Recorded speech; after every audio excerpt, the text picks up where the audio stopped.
Latest news updates కోసం ఇప్పుడే download చేసుకోండి మీడియా ఎఫెక్ట్స్ యాప్. మనం కనే కలలు మనకు జరగబోయే మంచి లేదా చెడును సూచిస్తాయని పండితులు అంటున్నారు.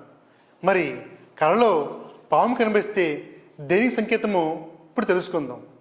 కలలో పాము కనిపించగానే ఒకసారిగా భయపడతాం, ఉలికి పడతాం. అయితే కలలో పాము కనిపించడం వెనకాల అసలు అర్థం ఏంటి? స్వప్న శాస్త్రంలో దీని గురించి ఏం తెలిపారంటే, నిద్రలో కళ రావడం సర్వసాధారణమైన విషయం. మనలో దాదాపు ప్రతి ఒక్కరికి ఏదో ఒక సమయంలో కళలు వచ్చే ఉంటాయి. అయితే వీటిలో కొన్ని కళలు మనకు మంచి భావనను కలిగిస్తే, మరికొన్ని మాత్రం ఉలిక్కి పడేలా చేస్తాయి.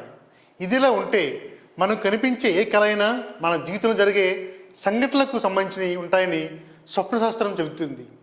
మనం కనే కళలు మనకు జరగబోయే మంచి లేదా చెడును సూచిస్తాయని పండితులు అంటున్నారు. మరి కళలో పాము కనిపిస్తే దేని సంకేతమో ఇప్పుడు తెలుసుకుందాం. కళలో పాము కనిపించగానే ఒకసారిగా భయపడతాం, ఉలికి పడతాం. అయితే కళలో పాము కనిపించడం వెనుక అసలు అర్థం ఏంటి? స్వప్నశాస్త్రంలో దీని గురించి ఏం తెలిపారంటే, ఒక వ్యక్తికి కళలో చాలా పాములు కనిపిస్తే అతనికి త్వరలోనే కొన్ని సమస్యలు ఎదురయ్యే అవకాశం ఉన్నాయని అర్థం చేసుకోవాలి.